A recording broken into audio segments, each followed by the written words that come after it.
In your vote, 2020 early in-person voting is underway across the state. So far, almost 500,000 people have requested absentee ballots. The pandemic not keeping people away from voting, but as News 8's Richard ESSEX reports, it's keeping people from the polls. The Marion County Clerk's Office is expecting 100,000 people to vote absentee. Now, the deadline to get an absentee ballot by mail has already passed. Now, if you have an absentee ballot, you have until next Monday to get that to the clerk's office. There is one alternative.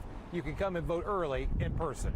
Daryl Fraylon is one of a handful of people to make their way to the City County building for the first day of early in-person voting. Strange, very strange, but very necessary.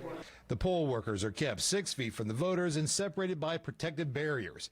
Everyone working the polls is wearing face coverings and gloves, and the electronic voting machines are cleaned after every use. I was glad to see that this entity seems to be doing its part to help protect the public.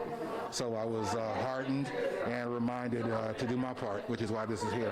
The pandemic has driven up the demand for vote by mail or absentee ballots here in Marion County to the point that the clerk's office struggled to process all the applications.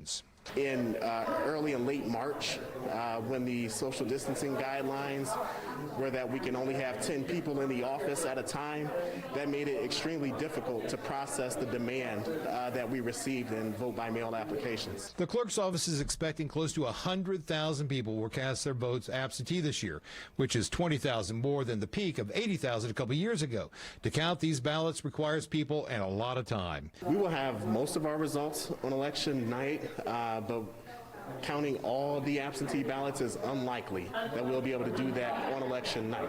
With the primary election delayed almost a month and the absentee ballots in high demand, there are several anxious wannabe office holders that will have to wait for their results. If it's a close race for some of the more local offices, they may have to wait until the next day for us to finish counting those absentee ballots. For Fraylon, he couldn't wait until election day to make sure his vote was counted. And I'm not just voting for myself, I'm voting for those that came before me that weren't able to. Absentee mail-in ballots have to be in the clerk's office next Monday by noon.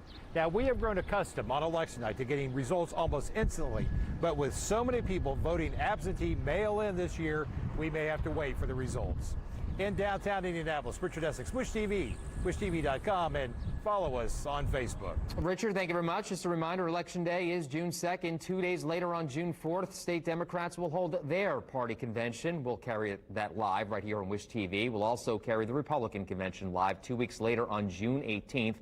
Both will start at 5:30 in the afternoon. Meanwhile, the BMV is extending hours for those who still need an ID card or driver's license to vote at the polling places in the upcoming primary election. Branches will open Monday, June 1st from 8:30 in the morning until 8 o'clock at night. Then on Tuesday from 6 in the morning until 6 in the evening. The BMV says appointments are not required for these 2 days of operation, but service will be limited.